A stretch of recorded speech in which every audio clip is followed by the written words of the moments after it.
saya akan menjelaskan mengenai komponen apa saja yang akan tersambung di sistem pembangkit listrik tenaga surya. Yang pertama ada tenda U1 yang akan tersambung di set A. Tenda U1 sendiri memiliki voltase yaitu 9 sampai 12 volt. Lalu untuk dayanya atau daya konsumsi yang dikonsumsi yaitu 2,6 watt. Dan untuk selanjutnya ada mikrotik dengan kode RP9412LD yang dimana mikrotik ini memiliki konsumsi daya yaitu dengan 3 watt sampai dengan tegangan 5 volt. Lalu selanjutnya ada Raspberry Pi model 3B yang dimana untuk idle-nya mengkonsumsi arus yaitu 260 mA. Untuk watt konsumsi atau power konsumsi yaitu 1,4 watt. Lalu untuk beban CPU yang digunakan terlalu banyak, Raspberry Pi mengkonsumsi arus dengan 730 mA dan power konsumsi atau watt konsumsinya 3,7 watt. Untuk di side B terdapat tenda O3, dimana tenda O3 ini dengan power konsumsinya 4,3 watt. Lalu untuk tegangannya yaitu 12 volt 1 ampere. Lalu pada set A terdapat solar panel dengan kekuatan 20 watt peak yang dimonitoring oleh wattmeter DC. Dan wattmeter DC ini menghasilkan untuk arusnya yaitu 0,06 ampere dan untuk voltasenya 15,7 volt dan watt yang dihasilkan oleh solar panel yaitu 16,4 watt. Dan ada juga untuk hasil dari solar panel atau konsumsi dari solar panel itu menghasilkan 1,13 ampere dan 15,24 volt. Untuk wattnya solar panel menghasilkan 17,3 watt. Jadi watt puncaknya atau watt peak solar panel itu maksimalnya 20 watt peak sesuai dengan spesifikasi dari solar panel itu sendiri. Lalu pada set B terdapat solar panel yang berspesifikasi 10 watt peak dan berhasil dimonitoring oleh wattmeter DC. Untuk arusnya menghasilkan 0,59 ampere dan tegangannya 13,92 volt dan untuk dayanya 8,2 watt. Ada juga untuk hasil monitoring 0,64 ampere, untuk tegangannya 14,03 volt dan daya yang dihasilkan 9,0 watt. Dan ini adalah hasil pada saat solar panel mendapatkan sumber dari sinar matahari. Yang pertama pada set A atau titik A dalam pengacasan aki bertegangan rata-rata pada pukul 7 pagi sampai dengan 10 siang. Berarti mulai jam 7 pagi sekitar 3 jam yaitu 1450 volt dan daya yang dihasilkan oleh panel surya itu 13,4 watt. Otomatis 13,4 watt ini dikalikan 3 jam, dimana mulai jam 7 pagi sampai jam 10 siang. Dan pada pukul 10 siang sampai dengan 2 sore bertegangan rata-rata 15 volt dengan daya 18,5 watt. Yang dimana jam 10 siang sampai dengan jam 2 sore berkisar 4 jam. Dan pada pukul 2 sore sampai dengan jam 5 sore pertegangan rata-rata 14,38 volt dan daya yang dihasilkan yaitu 6,5 watt. Lalu untuk aki atau baterai di titik A berhasil menyimpan total daya mulai jam 7 pagi sampai jam 5 sore sebesar 40,7 watt. Dan untuk ampere atau arusnya 3,39 ampere. daya yang dibutuhkan oleh beban setelah tidak ada supply dari solar panel yang komponennya ada Mikrotik RB941 dan TNO1. Lalu untuk Raspberry Pi totalnya beban yang harus dikonsumsi yang dibutuhkan atau dengan hasil 9,3 watt per jam, dan untuk arusnya 0,775 ampere per jam. Lalu untuk side B atau titik B pada pukul 7 pagi sampai jam 10 siang dengan tegangan 13,50 volt dan daya rata-rata yang dihasilkan oleh panel surya yaitu 6 watt. Sama, yaitu mulai rentang waktu jam 7 pagi sampai jam 10 siang sekitar 3 jam. Dan pada pukul 10 siang sampai jam 2 sore bertegangan rata-rata 13,96 volt dengan daya yang dihasilkan 9 watt. Dan pukul 2 sore sampai dengan 5 sore pertegangan rata-rata 12,59 volt dan untuk dayanya 5 watt. Lalu untuk titik B berhasil menyimpan total daya pada pukul 7 pagi sampai jam 5 sore sebesar 26 watt dan untuk arusnya 2,16 ampere. Dan daya yang dibutuhkan oleh beban setelah tidak ada supply dari solar panel yaitu TNO3 saja, yaitu 4,3 watt per jam dan 0,35 ampere per jam. Pada tahap ini kita akan mengetahui bagaimana apabila akses poin A ini dinonaktifkan. Karena pada prinsipnya ketika akses poin B ini tersambung dengan akses poin A itu dengan mode repeater, yang dimana mode repeater itu sudah saya jelaskan menggunakan SSID dan password yang sama seperti akses poin A. Jadi akses poin B ini memancarkan sinyal kembali dengan menggunakan SSID dan password yang sama seperti akses poin A. Apabila akses poin A ini mengalami nonaktif, maka akses poin B juga tidak akan bisa tersambung atau mendapatkan alamat IP DHCP server dari Mikrotik. Jadi untuk klien juga otomatis tidak akan bisa menyambung ke akses poin B karena dari sistem DHCP server dari akses poin B ini dinonaktifkan. Untuk DHCP server menggunakan dari sisi Mikrotik saja. Bagaimana bisa memastikan kalau seumpama, dan ini topologinya sudah jelas ya, ini topologi dari akses poin A saya nonaktifkan. Jadi untuk akses poin A saya matikan ya, saya cabut kabelnya, kabel powernya saya cabut, saya nonaktifkan. Apakah masih bisa tersambung atau masih bisa connect atau terputus semua ya. Jadi untuk akses poin A coba saya matikan terlebih dahulu.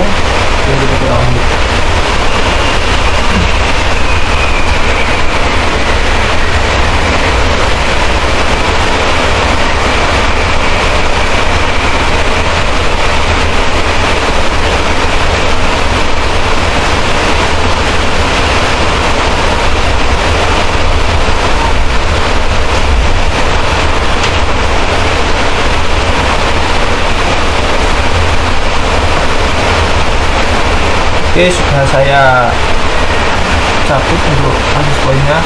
Nah, otomatis login ulang kan, tidak bisa tersambung. Padahal saya login di Polynema Hotspot untuk router B. Nah, router B untuk router A nya kan sudah saya cabut nih. Nah, coba saya pin. Ini kan tidak bisa login, harusnya kan bisa kan. Ini juga mendapatkan IP-nya juga acak lagi karena mendapatkan IP-nya acak karena sistem DHCP dari akses poin A atau Mikrotik yang tersambung itu sudah diputus teman-teman, sudah diputus. Jadi ini tidak mungkin bisa tersambung. Bisa memancarkan tapi tidak bisa tersambung oleh akses poin A. Nah, coba saya ping lagi ya. Tadi IP-nya saya coba, ini HP saya ya. IP dari HP saya, coba saya gunakan untuk nge-ping, apakah bisa? Nah, tidak bisa ya, Transping Pilot, karena IP nya sudah beda, IP dari ininya sudah beda, sudah terlihat. Coba saya konekkan lagi, atau saya on kan lagi untuk akses point A atau tenda O1. Tunggu sebentar.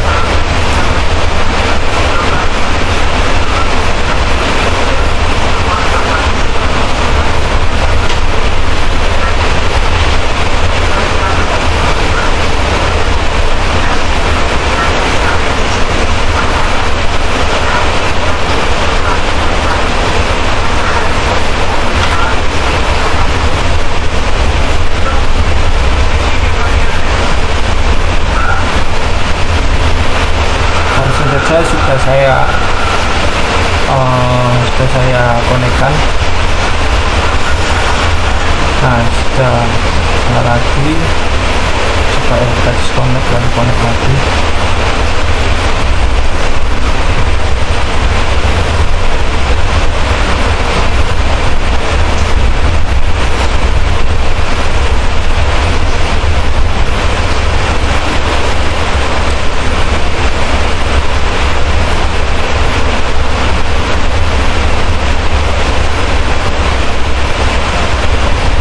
Nah, sudah bisa ya teman-teman, karena sudah saya aktifkan kembali. Untuk tenda O1 atau akses point A nya sudah saya hidupkan kembali. Jadi cukup sekian. Oh ya, kita cek lagi apa mendapatkan IP secara jadi lagi. Nah, sudah mendapatkan IP secara jadi lagi. Baiklah. Oke, untuk di sini kita bisa melakukan remote server dengan menggunakan software PuTTY configuration. Yang pertama kita lakukan hostname atau pengetikan IP address milik server itu sendiri, IP milik server kita yaitu 10.10.10.2. Dan di sini kita akan melakukan apabila akses point A ini dinonaktifkan. Untuk server apakah bisa melakukan pengepingan terhadap akses point B? Nah, kita coba lihat dari sini ya. Yang pertama kita login dulu untuk servernya, IP addressnya. Lalu di sini kita mencoba melakukan ping sebelum akses point A ini dinonaktifkan. Kita melakukan ping terhadap akses point B, yang dimana akses point B memiliki IP 192.168.20.2. Ini sebelum akses point A dinonaktifkan ya, dan masih bisa melakukan konversi. Lalu selanjutnya ketika akses point A ini dinonaktifkan,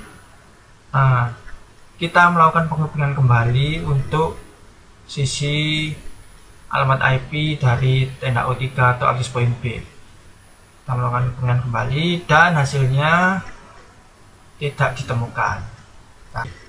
Dan ketika akses point A kita lakukan on lagi atau kita aktifkan kembali, maka untuk IP dari akses point B kita lakukan pengepingan dan sudah bisa terhubung kembali. Baik, dan di sini bisa kita lihat pada sisi HP atau sisi klien tidak dapat menyambung pada akses point B, yaitu boleh hotspot, dikarenakan akses point A itu sedang dinonaktifkan. Untuk sisi klien tidak dapat menyambung ke akses point B karena dari sistem yang pertama, dari sisi akses point B untuk DHCP dari AP nya sendiri sudah dinonaktifkan, hanya mengikuti DHCP dari MikroTik yang akan bisa mendapatkan alamat IP DHCP ketika akses point A ini juga diaktifkan. Jadi sistem DHCP nya hanya ada di MikroTik saja. Jadi kesimpulannya, ketika akses point A dinonaktifkan, maka klien yang terhubung di akses point B tidak akan bisa Di sini saya akan melakukan uji coba QoS, yang dimana nantinya kita akan melakukan limit pada bandwidth untuk sistem panggilan ini. Yang pertama kita lakukan penyetingan terhadap mikrotiknya terlebih dahulu. Maksud saya login ke mikrotiknya, lalu kita pilih simple queue. Untuk limitnya kita bebas, kita mau menamain apa. Kalau saya menggunakan limit TA, tugas akhir. Dan untuk targetnya yang akan kita limit yaitu target milik server atau keluaran dari server yang menggunakan IP 10.10.10.0. Saya akan melimitnya di angka 10k bit per second untuk uploadnya, dan downloadnya juga sama 10k bit per second ya. Kita langsung saja kita lihat trafiknya. Habis ini kita lakukan panggilan. Lihat di sini kita lakukan panggilan terlebih dahulu ya.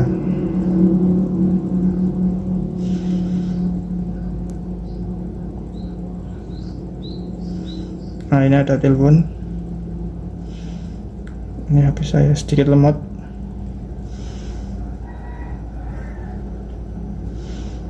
Nah, ini kita bisa lihat suaranya. Tes 1 2. Suaranya tidak mau keluar ya. Tes.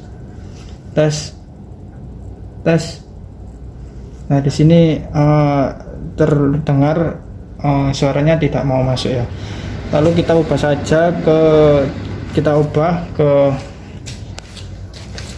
target uploadnya, kita ubah ke coba 1 megabit per second. Kita coba ubah, kita apply, kita oke. Dan terdengar cukup lancar ya untuk suaranya. Tes, hampir tidak ada delay. Tes 1 2. Nah, di sini sudah trafiknya tidak berwarna merah, yang berarti tidak berpengaruh untuk target upload 1 MB per s. Kita coba di angka 64 ya, apakah trafiknya nanti akan merah. Kita coba, dan kualitas suaranya. Tes 1, sedikit patah-patah ya suaranya. Tes 1 2 3 4. 1 uji coba. Sedikit patah-patah dan bisa dilihat untuk di laptop juga merah warnanya. Nah, sini sudah bisa dibuktikan kalau limit bandwidth juga berpengaruh terhadap uji coba QoS.